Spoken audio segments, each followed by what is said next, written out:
Hey guys, welcome to the latest episode of Ollie's Zoo, and today we're going to be going more into detail on royal pythons, in particular this chap right here. This is King, the spider royal python here at Ollie's Zoo, and you can see where he gets his name from. The markings on his body are very much like a spider's web, hence the name spider royal python. And he's exactly the same as Alfred, our other royal python here at Ollie's Zoo. He's a male, he'll get to about 3.5 foot long. He's about 2 now, so about 2 years of age now. So roughly, he's just coming up to 3 foot, you know. So he's got a little bit more growing to do. He'll probably put more weight on before it's all said and done. The Viv that's just behind my head, one on the top, that's King's quarters, and they're very similar to Alfred's. Now, if you recall in my first video about royal pythons, I did briefly touch on what a morph was, a royal python morph, and we're going to go more into detail on that in this video, as that'll clear up a lot of air about King and why he is marked in this way, why his body has these patterns on them. And the easiest way I could explain this, really, sort of in layman's terms, is how dogs are bred for their pedigree, reptiles are bred for their colour.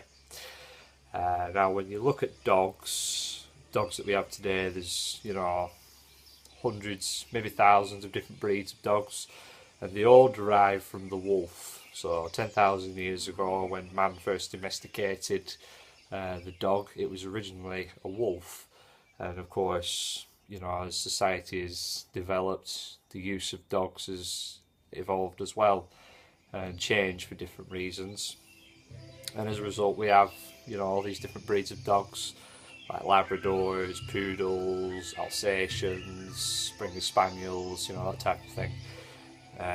With reptiles, as the hobby has evolved and changed, so as people's tastes for what animals they keep, and, you know, the nicer the colour of the morph, the more expensive the animal is. Now with royal pythons, they'll all derive, once again, from a single royal python, you know, that was taken from Africa, you know, how many years ago when they first started being kept as pets. And in that short space of time, hundreds, again maybe even thousands of colour variations have developed, or morphs, whatever you want to call them.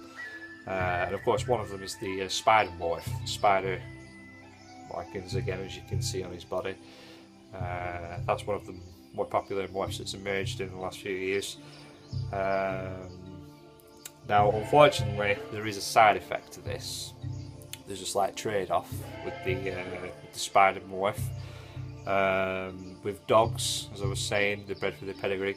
Oftentimes what happens with dogs, to achieve pedigree, pure pedigree, they need to be bred to an individual that they are closely related to gain that desired trait for the next generation. Oftentimes that happens with reptiles, and with spider royals, the most common defect that you see is this term called head wobble, and you can't really see it at the moment, just with King just sort of lounging around on my hand there. What it is, it's a defect that spider royals have developed in the last few years that they're born with, and it affects their fine motor movements. It's a neurological defect, and it seems to manifest itself mainly when the animal becomes excited, generally around feeding time, and as a result it can make feeding a bit of a tumultuous event, really, you know, because sometimes this head wobble will start and the head shakes uncontrollably, and oftentimes they miss their food. And with royal pythons, with them being a shy animal anyway, any sort of experience like that may put them off eating, you know. Some might not strike again for food, and as a result this beautiful animal could eventually waste away, you know. So as I say, there's so many gorgeous royal python morphs out there, you know. I'm not saying there isn't, but there is a trade-off, you know, that some of them are born with these defects. The spider head wobble problem is fairly manageable, I have to say. I've noticed as King's gotten older, put more weight on, his head wobble has settled down tremendously, really. When he was young, I used to call him my little Swiss roll of joy. He used to just sit perfectly in my hand like a Swiss roll. And when he was that size, his head wobble he had it pretty much all the time whenever you handled him. Head shaked uncontrollably, whether or not it was feeding time. Whereas now, he doesn't have it as much, which is good, because potentially they can live as long as a normal royal python would, which is 15 years, possibly even 20 years if they're lucky, which is awesome. But again, as you can see, you know, these markings on his body, especially on his underbelly there, it's that kind of speckled pattern. They're just beautiful animals, you know. I mean, as I say, there are some really good looking royal python morphs out there, but I have a particular soft spot for the spider royal morph, mainly because the name sounds badass, you know. But they're just beautiful animals, and King, he's lovely. He's got such a nice temperament. He's never struck or anything like that.